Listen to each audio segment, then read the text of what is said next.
Welcome to Getting Made. Today we are talking with Pithai Smithsuth, an absolutely incredible cinematographer who recently DP'd the second unit for White Lotus Season 3 alongside Ben Cutchins.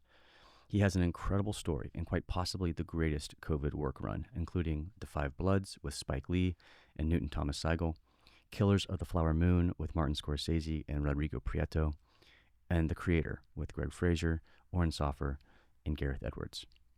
Real quick, a thank you for today's episode sponsors. Nature's Wildberry. Turn sour sweet. If you've got a sweet tooth and you're interested in maintaining a healthy lifestyle, take a look at Nature's Wildberry. You can find them on socials or search for their Shark Tank episode or visit natureswildberry.com. Ari. This year, Ari is offering some incredible gear, including the Alexa 35 base model, the Alexa 35 live multicam system, along with their new ENSO primes, which match their signature primes. If you're at NAB, be sure to stop by the Ari booth. Jaybird Coffee. If you love coffee and you love supporting independent film, pick up some delicious chocolate truffle coffee at jaybirdcoffee.com. Airwolf Drones. Be it commercials, feature films, or live broadcast, Airwolf Drones has you covered from the air. Check out airwolfdrones.com. And now, I'm very glad to share with you a conversation with Pithai Smithsuth.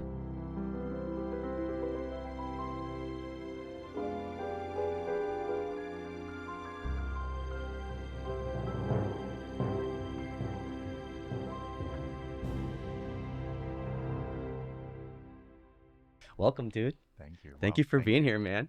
Of course. Thanks for inviting me. And welcome to Los Angeles.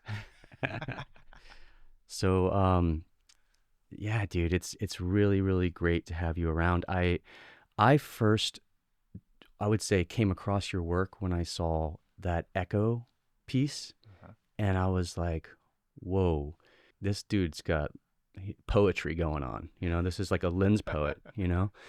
And I was like super impressed by that. And I think that's when I sort of began following your journey a little bit, and super impressed by all that stuff, and have so many questions for you because you seem to be just having this incredible sort of jet setting life going on here.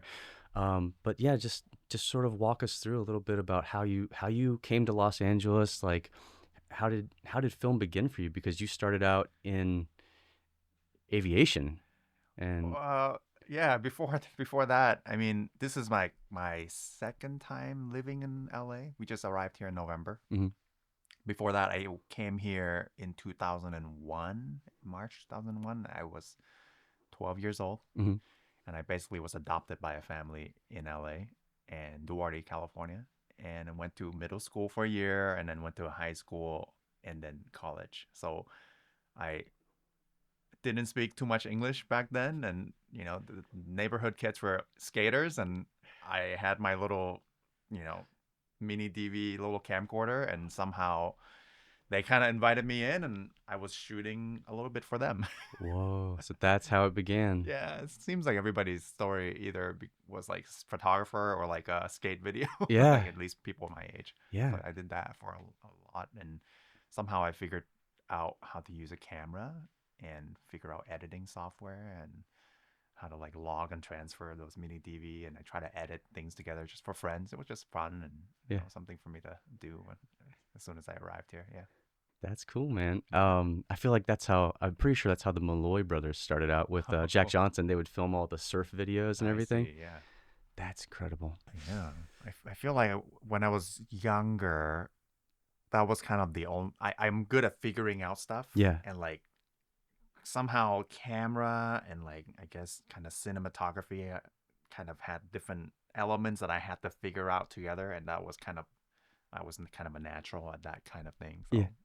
that became we shot skate videos for a while, and then I would shoot like school projects, making it a short film instead of like a history presentation. We'd like do a little short film, Yeah. that kind of thing, and people kind of enjoyed it in my high school, and I was like kind of got the bug. I'm like, oh, people like this, and it was that was the beginning.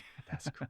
So you got the feedback. The people were telling you this is what you should be doing. Yeah.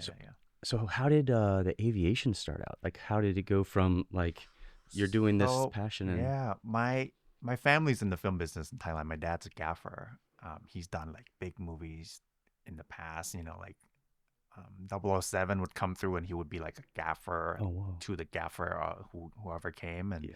he worked on The Beach, Hangover, like all the big stuff that went to Thailand. So I was always not on set, but like kind of adjacent to it, and I kind of liked it in a way, but not really. I wasn't too exposed.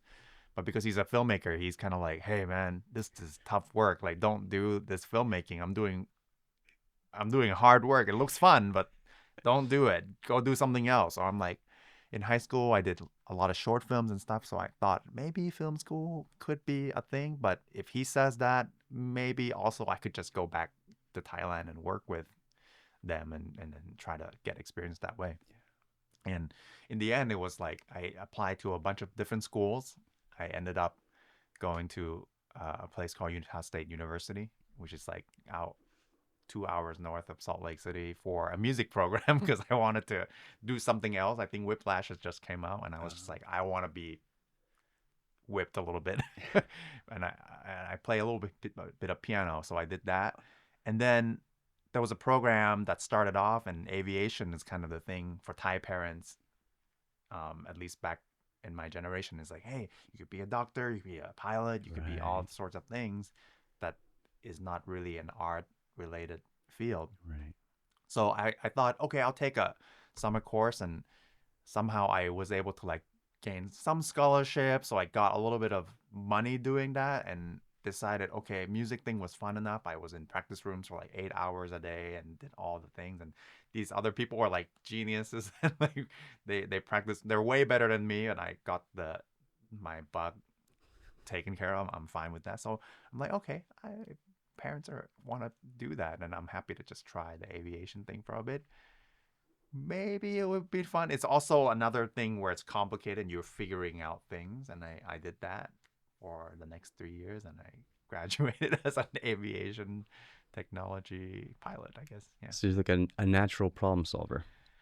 Yeah, but I Yeah, tend kind to of. also bring a lot of problems, though. Yeah. Bring Yeah. a lot of problems to solve it. Yeah, I guess that's kind of me. That's cool, man. For the music stuff, did you ever feel like now, as you're working with film, did you ever feel like that music stuff has now come full circle to like support what you're doing now?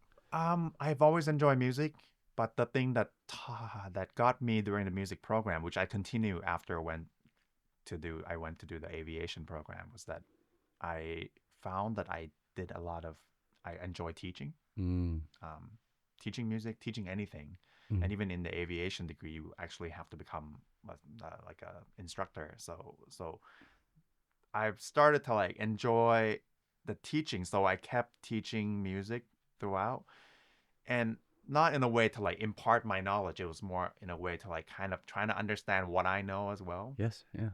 and and so I guess that part of my musical like the education in that time kind of like kept along with when I went to aviation. I'm also teaching, and then and even though the aviation I guess professors are kind of like aviation oriented, I Mm. had some music teaching where I'm teaching kids how to play, like young kids how to play the piano for the first time, or Mm. being like kind of managing with their parents, and it's just a sort of different way to talk Mm. and teach people things, and especially young children, they're kind of have a different perspective. So when I was like teaching people how to fly, it was like a different perspective that I have, and I thought I had a very good experience doing that. So now that I'm basically full-time filmmaker, there's a lot of like teaching opportunities, not like I said, not for me to like tell somebody what to do. It's more like I'm figuring out what they want to know from me, and then it's easier for me to like tell them what I want to do as well. So it kind of worked out. Yeah. Yeah. I feel like I think Richard Feynman said something along those lines where it's like if you really want to know, if you have something down, try and teach it. If you can teach it efficiently, especially to children, if you can teach it to children, then Yeah. you've really got it down. Yeah, because I think children, people have this misconception of like they absorb it like a sponge, but it's Hmm. like, no, you gotta make it fun for them first. Yes. Get Yeah. them excited to want to absorb it, kind of Right. thing. So I think I try to do that with That's great. everything that I'm trying to say. Yeah, absolutely. Yeah. It's humans are we're crazy fascinating because you do have to find each student has like their own sort of bend. They're lean, Mm. and you have to figure out like how Yeah. is it that they're going to receive this best, you know? Yeah, I mean, I talk to people all the time, and they're like, when whatever field they go into, and you end up talking to them and realizing, oh, they had a teacher when they were younger that they excited them about physics, Yes, and yeah. they didn't like their biology teacher. That's why they kind of went that route, Y- or anything that's kind of like that. You know, I had a good math teacher. That's why I enjoy math, that kind of mhm. thing. And I had a great English teacher in high school. So, so it's very impactful at that Yeah. young age Yeah, to a make good people teacher can excited like about whatever subjects. Yeah. I had a teacher in high school. Oh my gosh. He used to work at IBM. He was the driest math teacher of all time. And I remember thinking like, "Oh man, I know I'm okay at math, but this is so dry." And that was the moment that I was like, "Okay, I'm not even going to listen to the teacher. I'm just going to go to the book. I'm just going to start with the book." And that was my make or break moment where I was like, "Don't need the teacher. Just Yeah. going to do it myself." Isn't that crazy? Yeah. Huge impacts. In terms of other teachers or mentors, like how have you felt that has that obviously your father is in the film industry and everything, but outside of your father, are there any other mentors that have sort of made an impact on you? Well, I think I remember I visited, well, when I was here in LA and younger.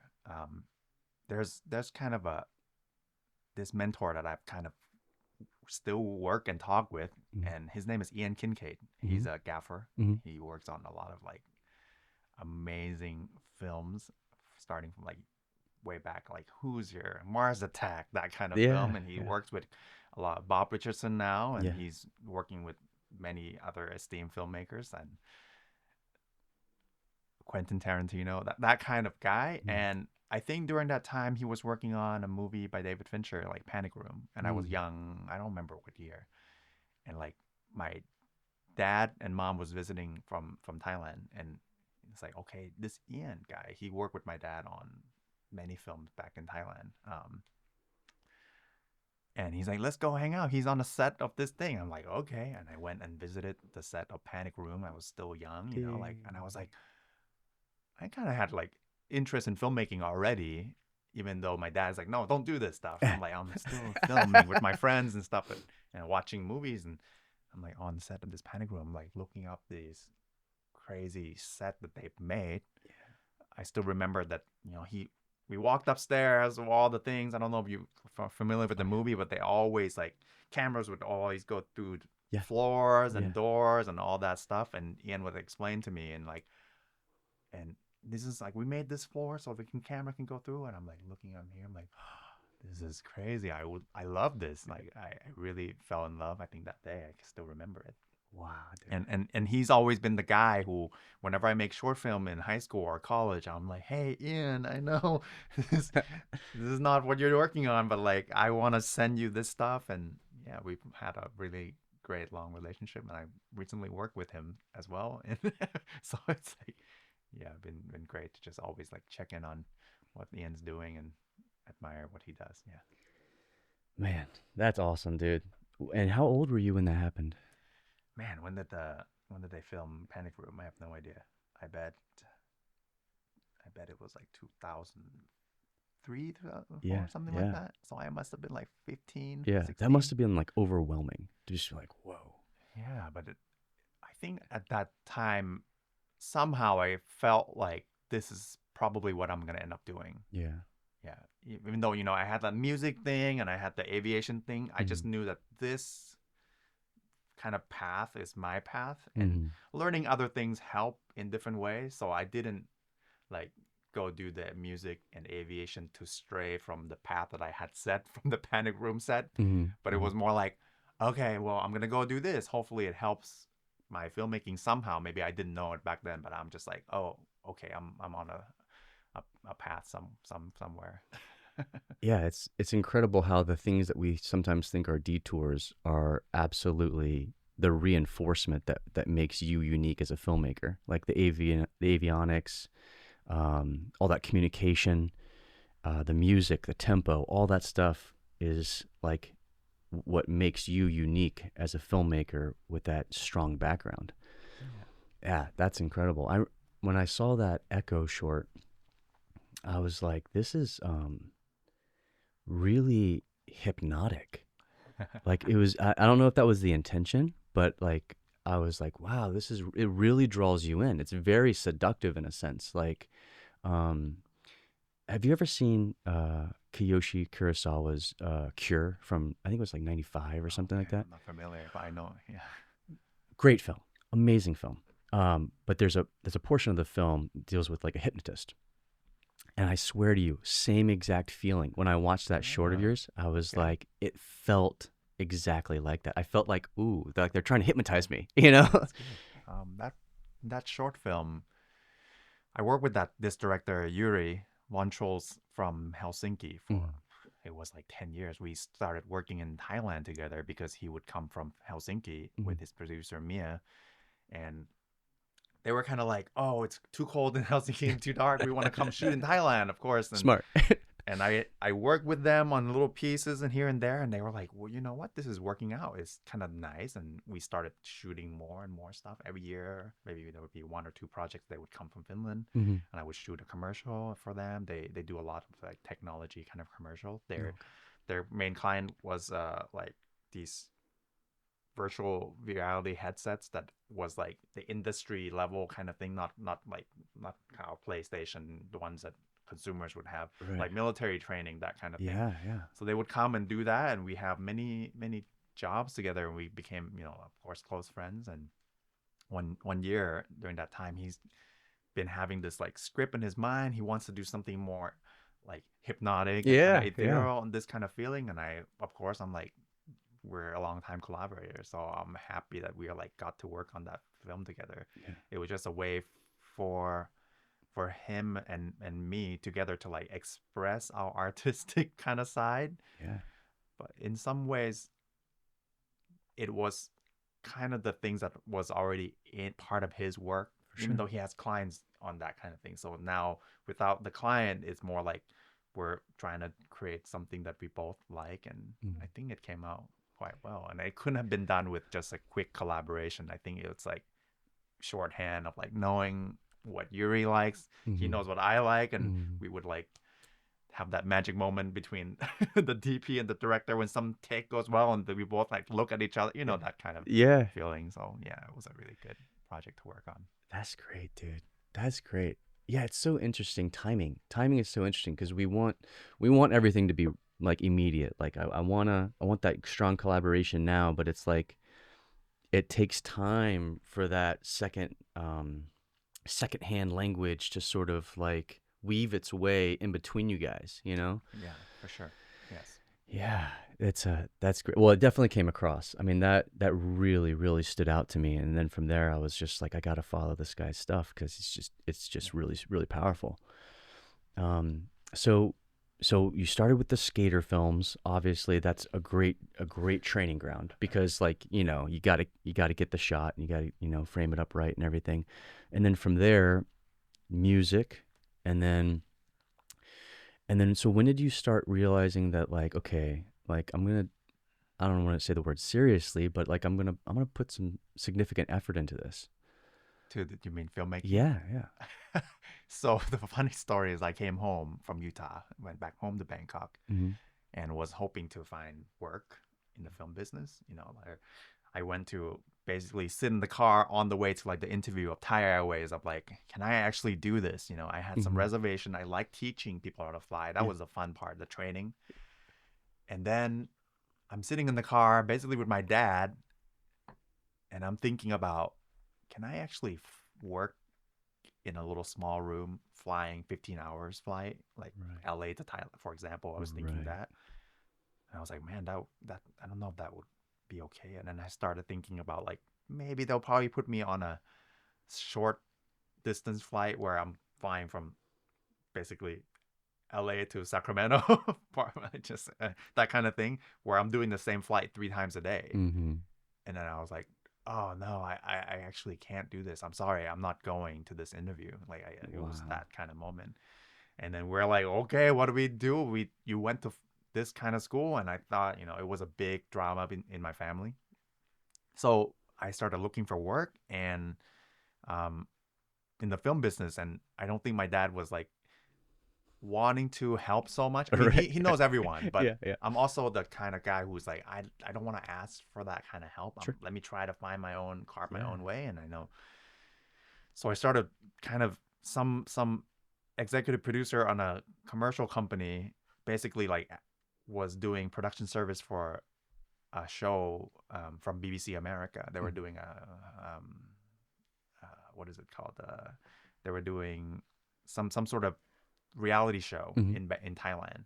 And she's like, hey, can you help me translate between the line producer in America? Nice. And I'm like, okay, sure, I'll do that. I did short films in college, and I'm not a producer, but I kind of knew how to coordinate things. Like, okay, you need this. Okay, let me figure it out. I'll send you some options. That kind of thing was easy for me. So I started doing that. And the producer that was the line producer was supposed to work on it, kind of like her job was pushed or something that was supposed to work on this show. And the EP somehow was like, hey, you seem to be doing great. Like, communicate with this person. Why don't you line produce this? And then she'll come in and help you like production manage the thing, like the producer who's supposed to work. I'm like, if you trust me, I guess so. So that was kind of my first job. That's great. I was a line producer on this BBC man. America show, basically a fixer kind of situation. Yeah. And they came to Thailand with like 10 cameras, like 30 crew. And yeah, I met a lot of people on that show as a line producer. And after that, people kept hiring me to like line produce things. So I was doing a lot of work as a producer, and I didn't shoot much at all for a few years. I even line produced like a Chinese feature film that was like doing work in Thailand, that kind of thing. So I did commercials. And then one day, this French production company in Thailand had a job. I was line producing, and the director, Jerome de Calage, came to shoot his commercial in Thailand. And we kind of worked together before, and this time he's like, well, I'm gonna go do something on the weekend here. I'm gonna go shoot this little thing. My DP's not arrived yet. We're prepping. And I just immediately say, hey, Jerome, I'm a shooter. Like, I want to go help. Like, you're doing documentary? Cool, I'll go. Like, whatever you're doing, let me go. And he's like, cool. So we got our 5D Mark IIs with, the zoom lenses, and, I think he has some Zeiss, like, still lenses and stuff like that together. And I went and shot this documentary with him. It's like a 96 boxing kind of documentary in Bangkok.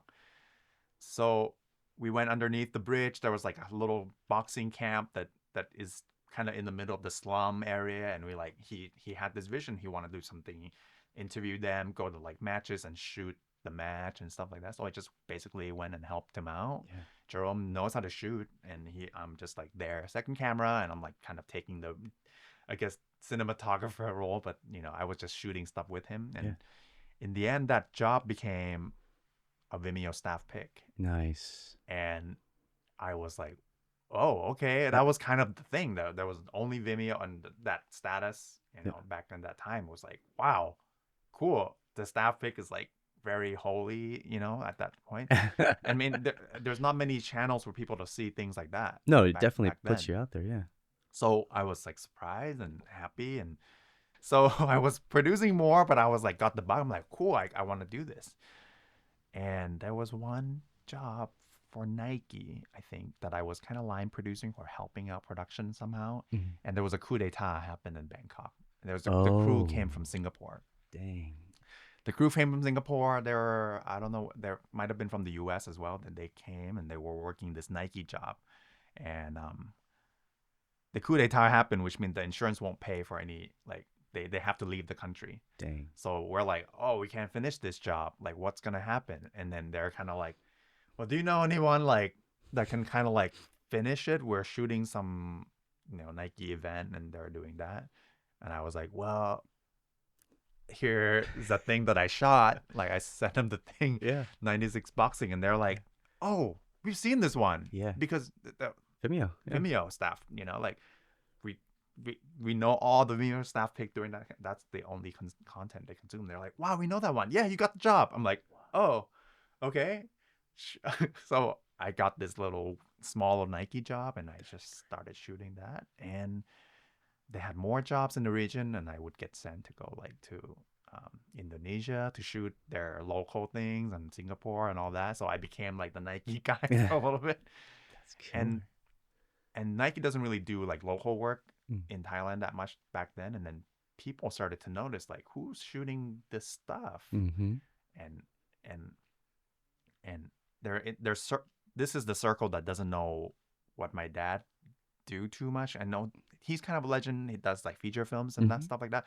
So there's like commercial music video directors, younger ones, who are like, this guy on the Vimeo Staff Pick, who's that? And I saw him on doing Nike. Like, we want to meet him. And somehow like perfect storm happened, and people started working with me, and I just kept working.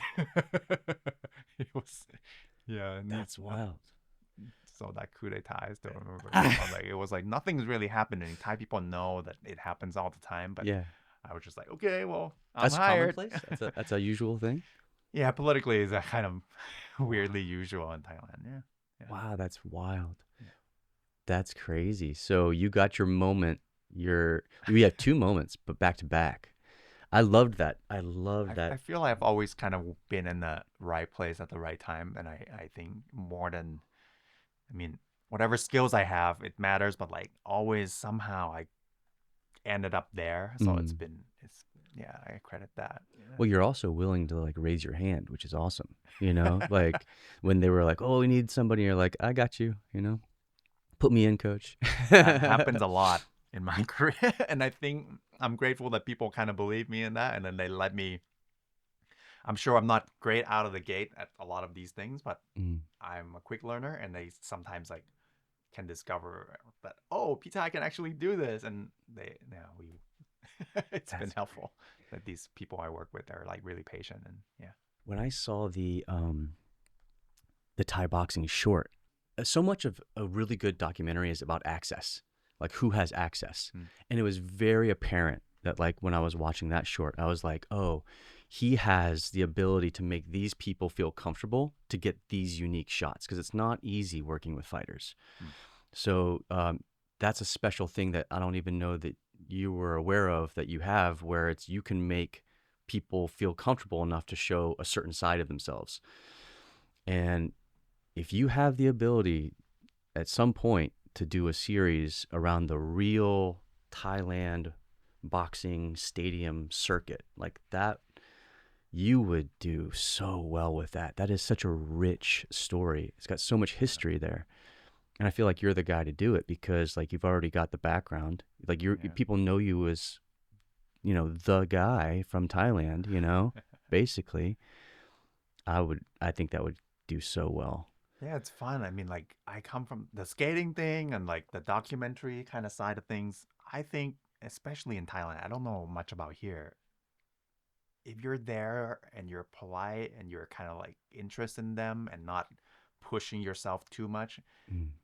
first, Mm-hmm. and then you can kind of like get to wherever you need to be, Mm-hmm. and then having that like understanding with the subjects, and like be respectful to the whatever location or space that you're in. Mm-hmm.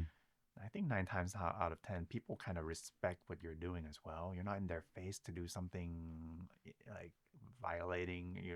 You're there because you're actually curious. And I think, at least I remember from that from that documentary, the boxing one, like I was just trying to figure out what to do, and there, this small stadium, they were like, "Oh, Jerome, sorry, no foreigner in the back. We can't go in the locker room." And I'm like, "Well, I can go, right?" And they're like, "Sure, sure, sure, sure." And I just kind of went there, and as soon as I go in, people just kind of forget because you're just doing that, and I'm just like, "Okay, I'm just gonna shoot and say sorry later, and just whatever, whatever." But hopefully it worked, and I think it worked well. Yeah.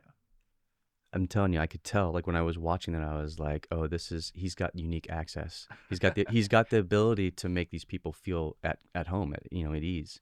So Yeah. that's really special, man.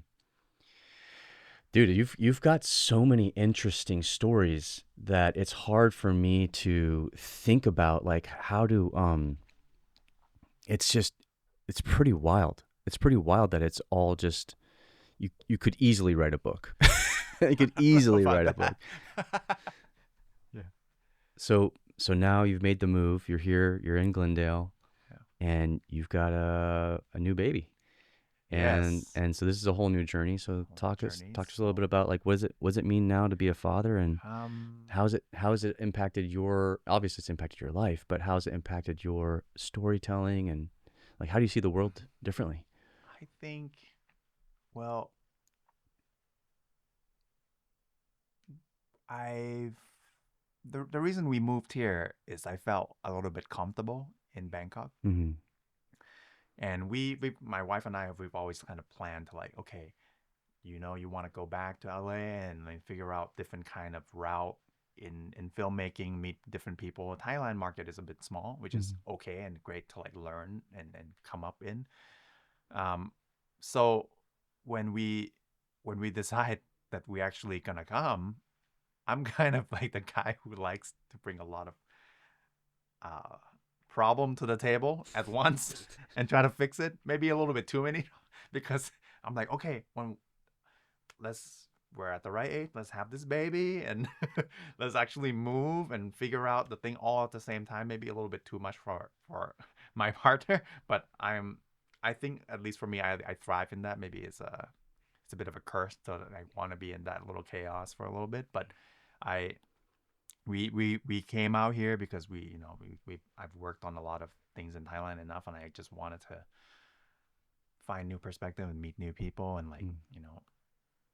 kind of refresh my Yeah. life a little bit. And it's been amazing to actually have this baby because I come to a new city, we have to meet new people. I work on stuff maybe people know about, maybe not, but it's kind of like I said, it doesn't, like, collaboration doesn't start overnight. Like, we can't Right. have one conversation and then tomorrow we're doing like a huge, amazing, Yeah. deep work together. I mean, we Right. have to like meet. At least that's how I feel. We have to like watch movies together or go get drunk together. One that kind of whatever is a way to create that relationship with each person. Mm-hmm. So now that I'm here, I'm kind of like, oh, I'm free, and it's actually been a great time to play and almost like a stay-at-home dad, and I'm with my daughter who's 10 months old, and so it's almost like I'm for the first time I'm having this relation. We don't have nieces and nephews in Mm. both of our families, so we're kind of like, for the first time I'm figuring out how to have a relationship with somebody this young, Mm-hmm. and kind of like seeing the person figuring out their comedic chiming or whatever thing that this baby is trying to become a person. So it's even beyond what I was doing when I was like teaching kids, 5-year-old kids, to play piano, because now I'm like seeing every day this change. So it's been like an amazing experience to me. Yeah, to become a father, it's just a different, yeah, I'm very curious about different paths, like different things in life. So this is definitely a unique thing that I never thought I would. She has a great smile. She is one of the cutest smiles I've ever seen. I think it's in biology where if you have a hard night with the baby the night before, the next day they become especially cute, so Right, right, they can right. keep their survival. So I'm like, oh, okay, I'll keep you for one more day. Let's see what happens. But yeah, she's been great. That is great. I wanted to talk to you about that. You had this incredible family short that was about the grandfather who made. Mm. I loved that. Like, how did that come about? So the director, his name is Pete Thai Fa. He's a Thai up and coming DOP actually, and Mm-hmm. he went to a film school in Thailand, and basically he was the DOP for all of his friends, like directors, Mm-hmm. short film during that year, Mm-hmm. because he's like so great as a DP, and he's a good storyteller. So he basically shot like 6 or 7 of his friends directors, Mm-hmm. like their thesis films or something. Mm-hmm. But he was a he somehow met me through having gone to one of my shoots. I did a feature film quite early, and he was there to do like behind the scene, and he's like seeing me like, who's that guy and why is he like, on set you're like saying stuff to people, so you automatically, he wants to be a DP, and he saw me and he's like, he basically asked to become my intern. Wow. This was like a long time ago. But anyway, so he had a short film that he wanted to direct as well. That was part of his schoolwork. Mm. And I read the film and I'm like, oh wow, this is amazing. Like you should become a director. Don't become a DOP. Like you're taking my job away. You're great stuff already. Become a director. But anyway, so we became friends for a long time. He kind of like was on my set as my kind of protege, and I Mm. would like send him off to do second unit, and like he would meet directors. That's how I was able to like get a lot of people to be on a new set, because they would never have a chance to get on a set and meet new directors in Thailand unless they're shooting for me. They're kind of like my intern, and they would interact with the directors. And then yeah, so he has this film, and then I was like, dude, this is great. Let's shoot it. Like I wanna work on this film with you. So we did that thesis film, and it actually one of my favorite thing I've ever done. Actually, It, they're the only he's about his family, and mm. the actors are the grandpa and the grandma who's passed away already and in real life. So the rest of the family is his family, and we basically got them to play these parts in the short film. I loved it. I was really drawn into it, and it reminded me a lot of. First of all, they're themselves as characters are really entertaining. But it reminded me so much of. Have you ever seen? You've seen Paris, Texas. Yeah, So it's like that. That's sort of like 8 millimeter, sort of yeah, home video sort of yeah, thing. It yeah, was like there's something about that just is super captivating, and I love that. yeah. So we knew that they weren't gonna be actors and actresses Right. on the film. They're just normal people, Yeah, yeah, yeah. and I think he Normal. kind of like lean into that and Yeah. like figure out a way to shoot this script in a way that kind of like that my visual on that film is like fit as many people in a frame as possible. Yes. Yeah, yeah, yeah. So like whatever it is, like let's all this huge family, let's all fit them in one frame, and uh, and and and we figure out a way of blocking that just let them kind of do their thing, and as a viewer can like kind of observe them and kind of Mm. get drawn into their quirkiness Yeah. as a real people, and I think Right, that's right. kind of a it worked out in that film. Yeah. Yeah, it brings an authenticity to it that is like you just want to keep watching it. You're like, "Oh, this guy is really interesting. He's really committed to making this." And it Yeah. was super touching that he Yes. was committed to making that film for his wife. Yeah. Have you ever seen Italian American? This Scorsese 30 I minute have actually when he talks to his mom and Yeah, dad, like yeah. making stuff. Yeah, I really like that film. That Yeah, cracks me up. But that was another one of those things that it reminded me of, where it's like it's just them. It's like yeah, completely unfiltered. Just let yeah, them do their thing. yeah. That is amazing. Um, so you ended up working with Oren, right? Yeah. On the creator. Yes. How was that? Tell me a little bit about what it was like working with Oren. How did the creator come about? How did you end up on that set? It's kind of another weird long story. We Before got time. that, before I did that, I was like in Thailand doing commercials and feature films and whatever, Hmm. like just doing the grind. And Ian, the guy I mentioned earlier, my mentor that he worked on, the gaffer, I basically was like, hey, Happy New Year. It's COVID time. And it's like, Happy New Year. What are you doing, Ian? And he's like, well, it's, crazy, COVID, blah, blah, blah. I might be working on this movie in Oklahoma. And I'm like, what movie? And he's like, oh, it's a Martin Scorsese movie. And I'm like, you need like a coffee boy? Like, what, Sign me up. sign me up, put me in, coach. Yeah. And he's like, actually, yes. Wow. And I had worked with Ian. He had come to Thailand again to work on a movie by Spike Lee, Mhm. The Five Bloods, Yeah. and I worked in that. I got on as a B camera operator on that movie, so I became more like as an adult to like have a relationship with him, and we Yeah. became like better friends. And when I emailed him that, he's like, "Yeah, Pithai, come on! Like we're needing one more guy in our team. We have a great team already." And so I basically took 6 months off of whatever DP career I had in Thailand, and I'm like, "Hey, I want to go pull cables. I want to figure this out. Like, teach me how to put up HMIs and do Yeah. all that." And it was the best 6 months of my life probably to like be. It was my like summer camp with Martin Scorsese, just to be observing That's wow. them and that kind of thing. So I did that. That's another long thing, but I did that, and then on the way home to come back to Thailand, like this creator movie was happening, Mm-hmm. and somehow Greig Fraser was looking for somebody to help like work in this film, and the production service company was like came up with my name, and somehow Greg is like maybe interviewing a bunch of people, and he's like wanted to talk with me, and I'm like, who? Hi, you want to talk to me? Like when he actually finally called, I'm like capturing, like, oh, Greig Fraser is calling me. What's going on? I'm so nervous.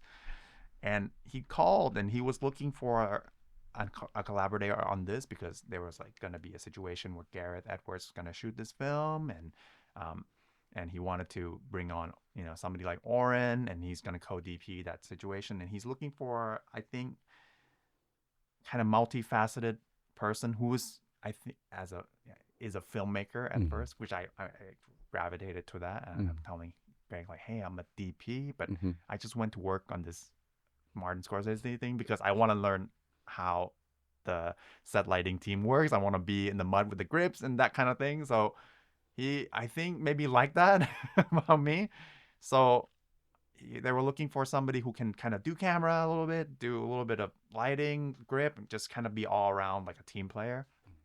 So after that interview, they decided to sign me up for the movie. So I just basically joined with Oren, and we together during prep like create now the infamous like camera rig together, and I recruited some team together to make the lighting works, and yeah, that was that. That is probably the greatest COVID run of all time. With Maybe. doing those two back to back, that is killer.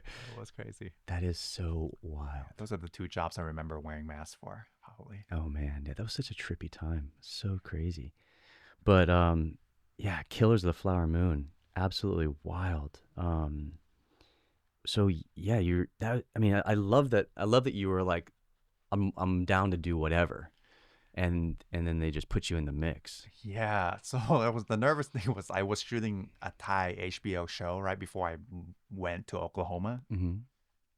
and I knew a little bit like, oh, I can't uh, exactly go here and like show up and like don't know how to do anything like specifically like lighting. Sure. I've done work as electrician before, but this is like 728 guys, Yes. people who Yeah. are in the union, and Oklahoma Yeah. uh, is a different place. But I'm like, okay, on the last day of my shoot on that HBO, it's like a few days before I fly to uh to the US. I'm like looking around at my guys, my electrics, and I'm like, hey, can I buy that glove off of you? And he's like, what? This is like really dirty, like leather glove. And I'm like, I can't, I don't know how to explain it to you, but basically, I don't want to come standing with like Too clean. too Yeah. clean gloves. And I'm like, he's like, yeah, you just go on this website. It's like really cheap, like Amazon basically. And he's like, buy that. And he's like, okay, let's look at that. I'm gonna give you a little bit more money to go find your new glove. Let me have that one. He's like confused, like why I would do that. Yeah. So I show up on Oklahoma, and people knew I was a little green, but I kind of knew my way around like light mats and the things that were using LEDs, and even like a little bit on the DMX side of things. Mhm. But I had no idea how to like work a 4K lamp or anything Sure. like that. Yeah. But people knew, and they were very kind of like teaching me. And then months into the process, I got better, and we had this conversation of like, I told them like, okay guys, this is what I did. You guys knew I'm just basically a skinny little DP, and who's like, I had to buy this glove off this dude like right after this HBO series I just shot. Mm-hmm. And he's like, actually, there's one more guy on the team who's kind of like, who showed up with clean gloves. And I remember exactly thinking, at least this Pithai kid, he's got gloves he's worked on. I'm like, yeah, man, I bought that from a guy. That's brilliant. So yeah, That's really smart, dude. That's really smart. it's good to Sometimes, know what your crew goes through. yes. And Rodrigo Prieto, he's a master to watch, and he's amazing as in like kind individual. Yeah. And I still remember this day, he was like looking for a wide shot, Mhm. and people had already set up in this wide field already. Mm-hmm. And he's like looking on his phone, Artemis, and he's like walking backwards a little bit. And I can remember myself seeing like, more stuff we gotta move. Oh my gosh. I see what people are looking at me on Yeah. set now to do. So it shows that you have to be nice, be kind, and like Yeah. understand your crew and what you're gonna ask them to do. Yes. So that job for me just solidifies all of that. So I'm really happy I got my chance to work on that. That's a life changer for sure. Yeah. I mean, I feel like also if you if you can pretty much do anything on set a little bit just to get comfortable with it, especially even acting. Like I know it seems to me like the best directors are people that have acted before because they know how to speak to Mm. actors, you know, and relate to them in that fashion. Even Scorsese is like a really good actor. He knows exactly Yeah. how to speak to actors. So that's incredible, man. Good on you, dude. That's great. So you went from Killers of the Flower Moon, which is that's just wild, um, to The Creator, right? Those are incredibly different films. But is there anything that you learned from Prieto and Scorsese on Killers of the Flower Moon that you took with you over to The Creator? Um, they're a completely different film in the fact that their approach very different. I Mm-hmm. mean, the Scorsese movie, the lighting, I'm not. It's mature lighting, as in like we're doing this, we're shooting this on film.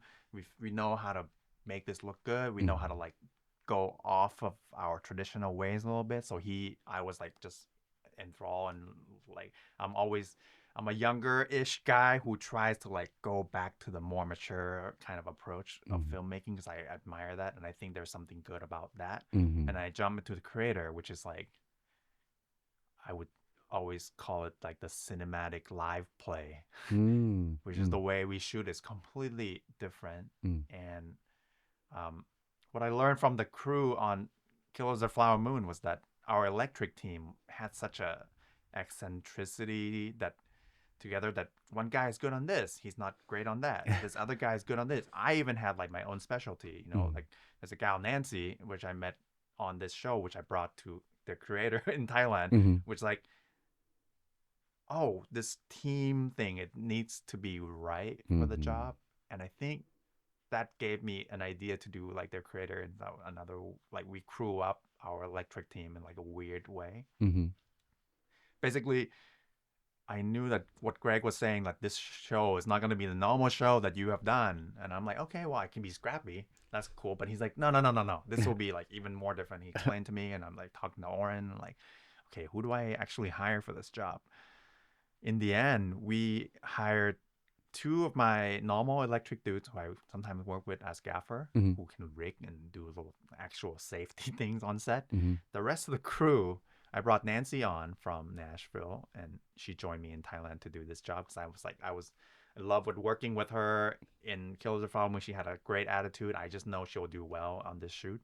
So she came over, and the rest of the team I hired like interns, including Pete, the Yeah. guy I work with, Yeah. interns who are DPs and shooting their own film actually. And I'm Mm-hmm. like, hey man, there's this job. Mm-hmm.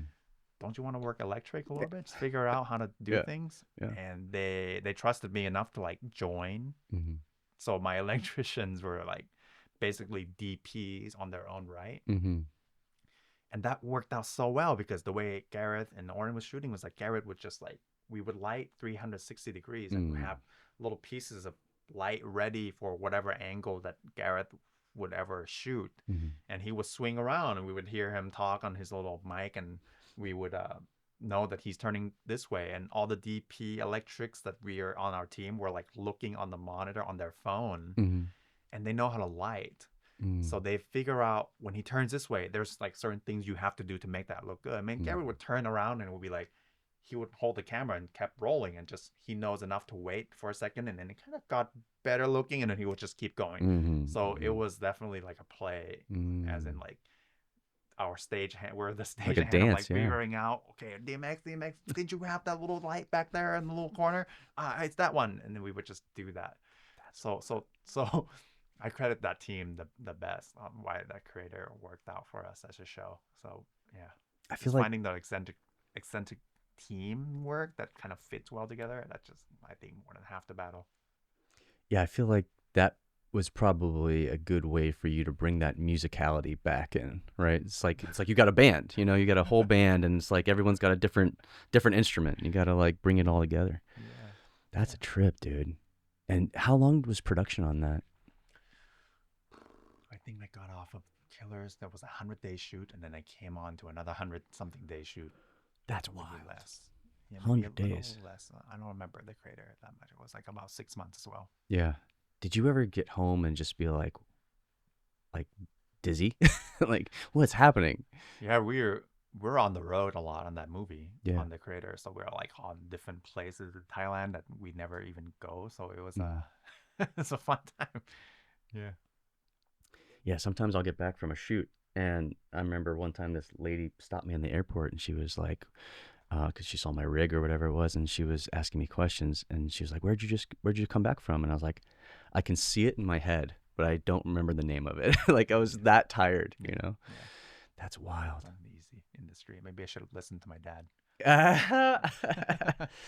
No, I mean it's working out, man. It's working out. And I was gonna ask you about Fraser, Greig Fraser. He has a great short that reminded me very much of that family short that you shot.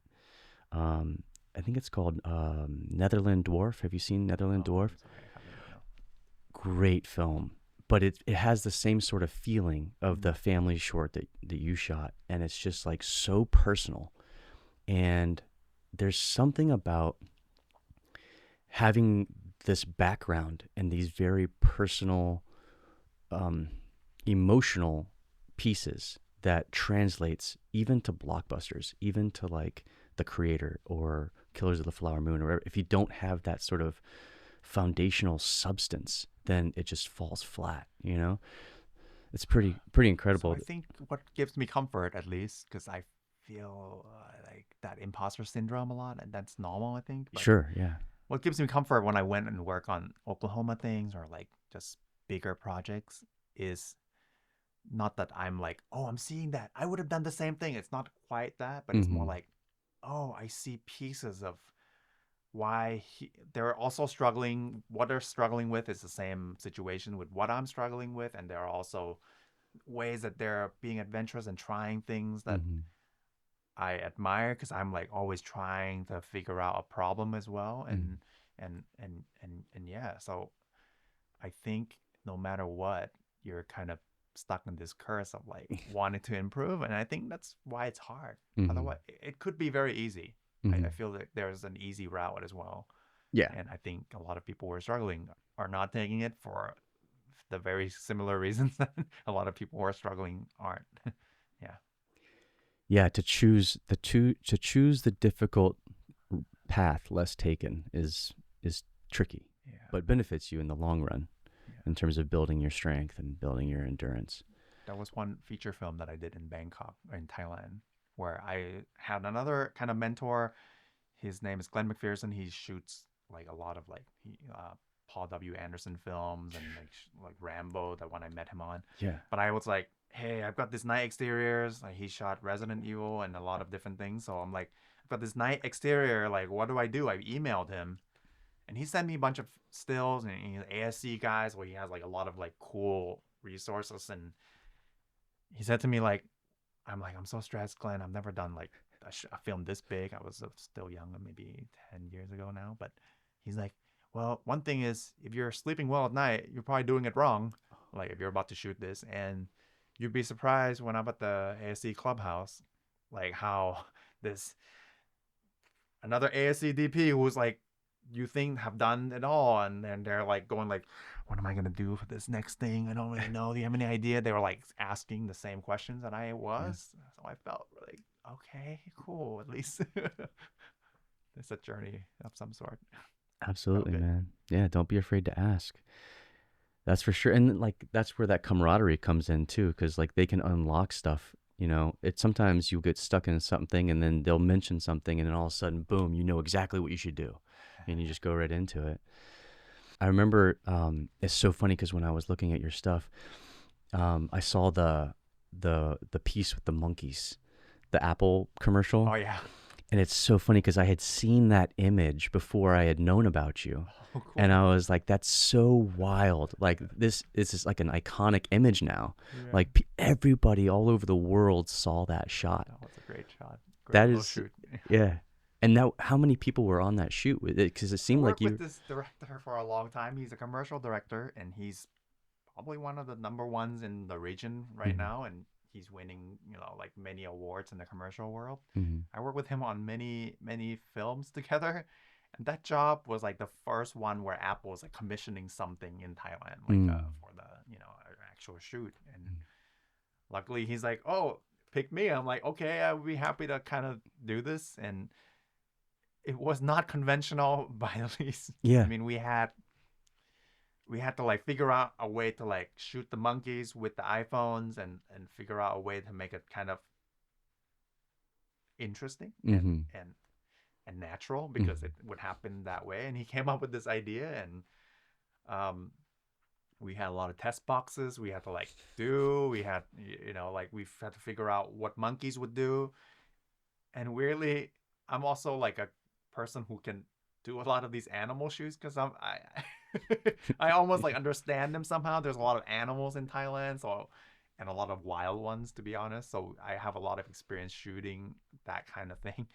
And the crew was basically a commercial crew, but we kind of knew that this is our like camera that we have Mm, to use. It's going to be stuck inside a box. We mm, have to secure it somehow. We have to figure out mm. a system where we can offload it quickly, bring it back, and it will be in the same frame. So it was like another problem solving kind of situation. And yeah, I think that was a really fun shoot. That was wild, dude. Yeah, The when I, city itself is just crazy. It's just overrun by monkeys, yeah. that little city. Yeah. If somebody, like, what would you tell somebody, like, if they wanted to shoot there? Because I'm sure now that that sort of iconic shot has become so prevalent, that I'm sure people are going to try and go back there and film. Like, what would you tell them? Like, what's the ticket to like making sure that that's a successful shoot? Oh man, I don't know. Hey, hire you. Maybe, but I don't know if I want to go back there. It's kind of scary little place.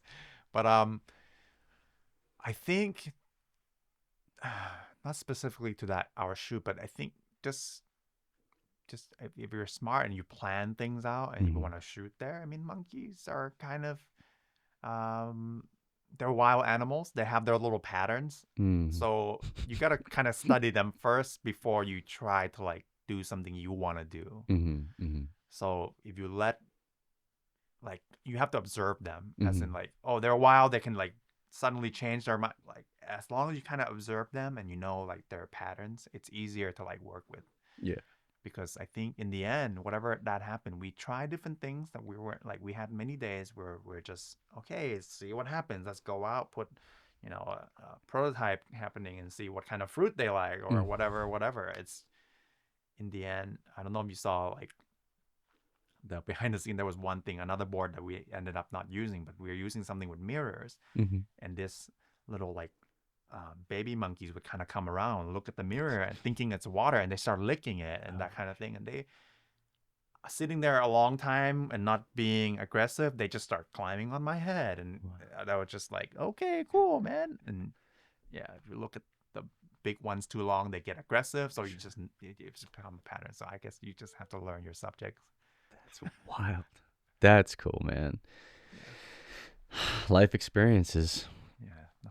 So you went from those shoots, and then how did the White Lotus come about? How did you get involved in that? So we were planning to leave Thailand right before White Lotus happened. Mm-hmm. And I think we were on the way out of there. I was like, okay, man, I've done maybe not enough, but I've done enough for myself here. Yeah. And it's time to like go, Mm-hmm. basically. And my wife and I booked like one way ticket to come to LA to like basically find a place to live Mm-hmm. here.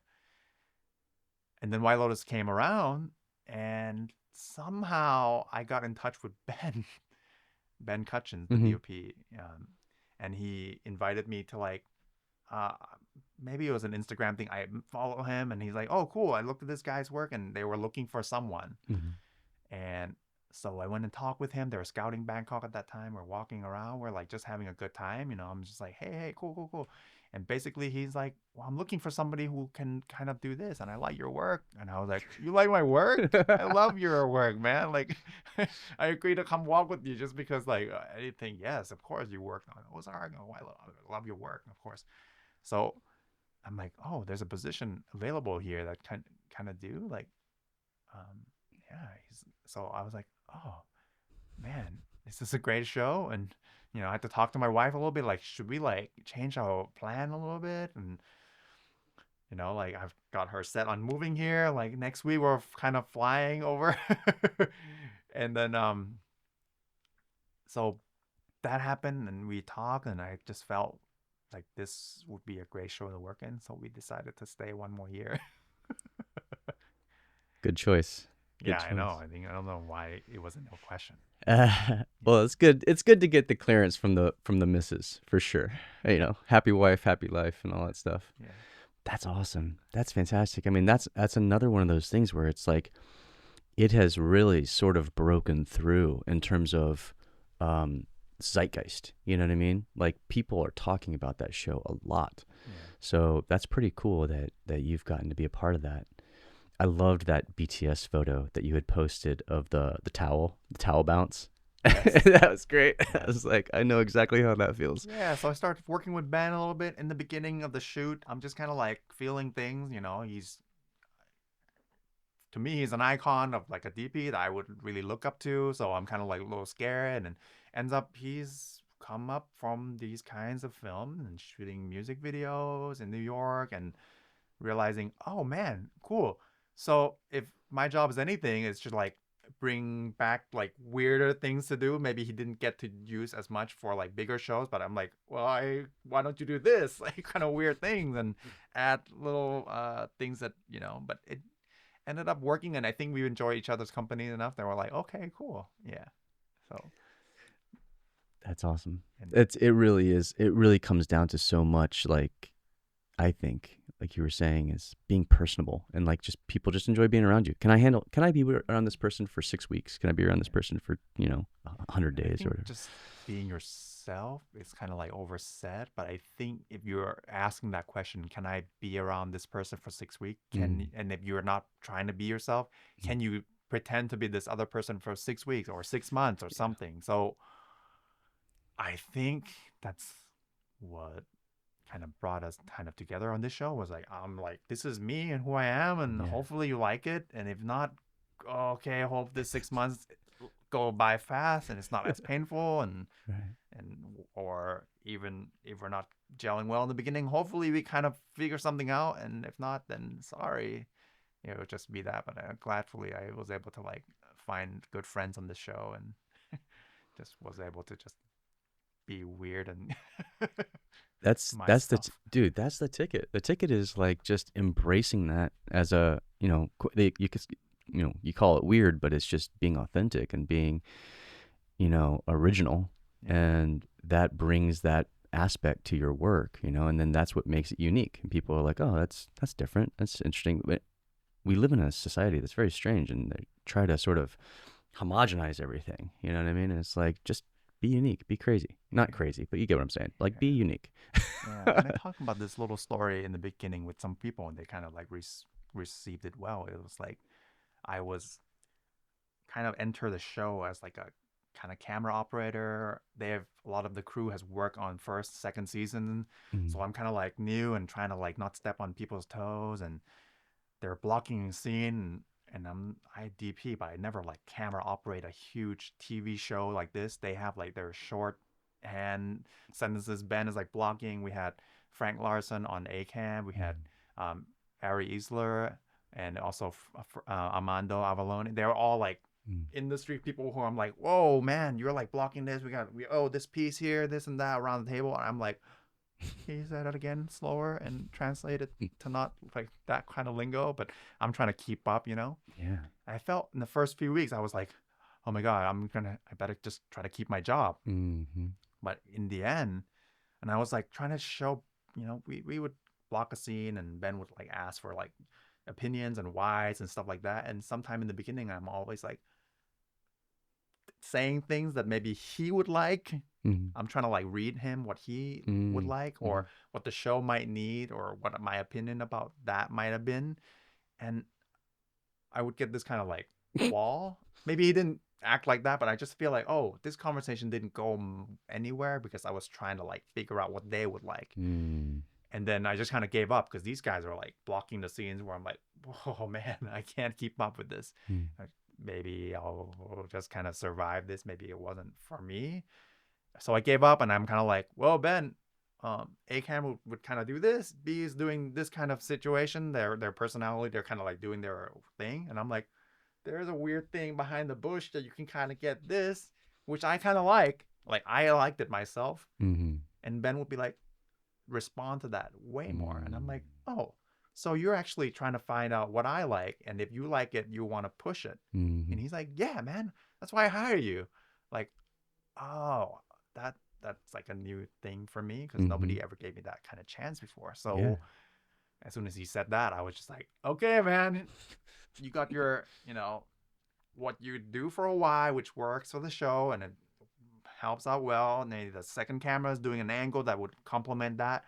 I have one that's like maybe it doesn't really work, but there's a weird angle nobody's looking at over here, and I can be nimble on small camera and go over there and set that up for you. Mm-hmm. And it would just be like, yeah, cool, that looks great.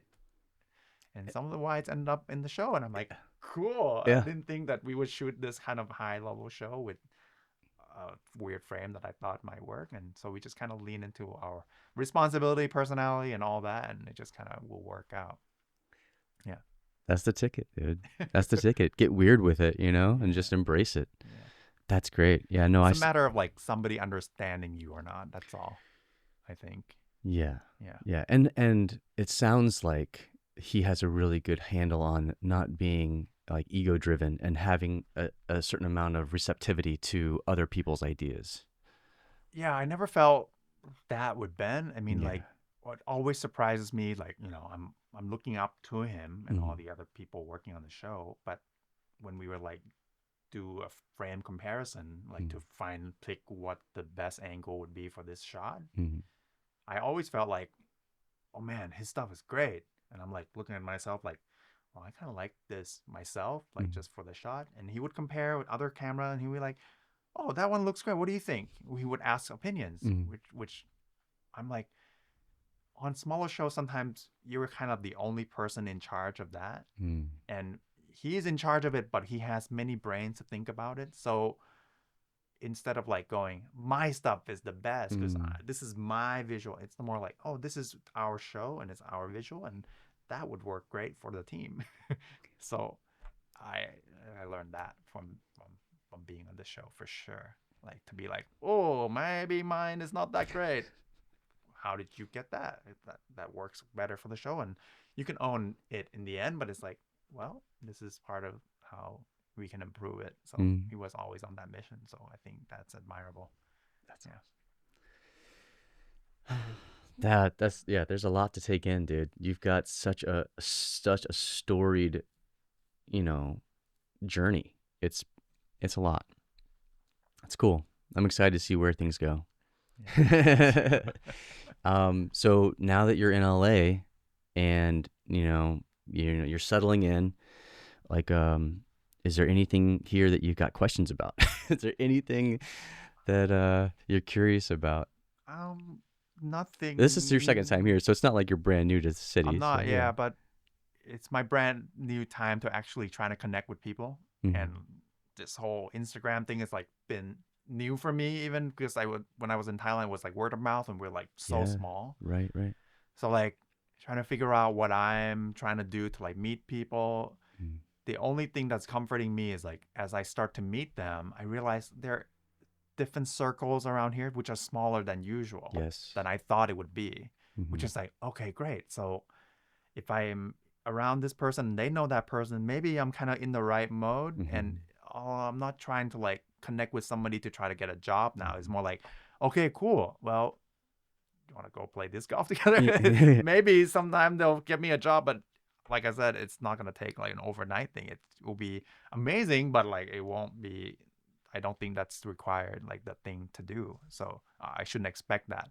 So now I'm just like, oh, meeting different people who have similar thoughts and passion, and some have hobbies that are the same as mine, and I'm like, okay, well, just let's kind of do that. um, I don't know if it's the right way. I'm doing a bunch of like posts on the thing. I guess maybe some people might think, oh, he's trying to like promote. I'm like, bro, I'm just trying to like remember what I did, so I write it down. People enjoy it, cool, whatever. But yeah, this is how I am, always been. Yeah. I think that's a smart way to go about it. There's what I love about, especially like the ASC house and everything, is that there's this older guard like John Matheson, the guy that DP'd Gladiator and everything, just is all about business. Just like, are you shooting or are you not shooting? You know what I mean? I don't really care about the BAFTAs. He's like, I left the BAFTA, whatever it is, because like I just want to be the person who's working, who's shooting. You know, you've got the work, you've got the stuff to show. So I think it's just like now. It's just like, do you get along with certain people? You'll be fine. You know, that's really what it is. It's a tough city, but I think if you find little pockets where you enjoy things, it gets easier, I guess. I don't know. Maybe I'll be out of here in a few months, but who knows? It's a weird time right now. It's a weird time, especially with the fire stuff. That was hard. And I'll say that there are rooms that have like, they're very optimistic. The majority of the city, quote unquote, is pretty pessimistic, but there are rooms where it's quite optimistic. And I just try my best to surround myself with the people who are optimistic. Not necessarily delusional, but definitely like actively choosing to be optimistic. And, it took me 10 years to find my circle. Like, it really did. It took a long time to find the people, because people come and go all the time. And to find the people that you're going to want to work with for the next 30 years, 20 years, 30 years, whatever it is, it's like it takes time to find those people and to hold on to them. But I'm glad you're here, man. I'm so stoked for your career, because I know you're just getting started. And the stuff that you've already produced is really, really strong, really strong. I mean, like, going back to that short, it's like, I know that, it's just a short, but boy, like you packed a lot into that short, man. It really packs a punch. Anybody that watches that is going to be like, oh, this guy's got a very unique voice. He really does. I'm still trying to find it myself, I think. But cool. Well, that's good. It's good that you're honest about it. But like, I'm just saying, as somebody objectively observing, that's good. Cool. Like, I could tell, Happy to hear that. Yes. So thanks for coming in. And I'm sure, hopefully at some point we're going to do a follow-up. But this was really good. This was really good to get to meet you and everything. And I'm glad you're in LA now. Thank you. And congrats on the newborn and everything. That's really cool. Congrats on no sleep. Yeah, right.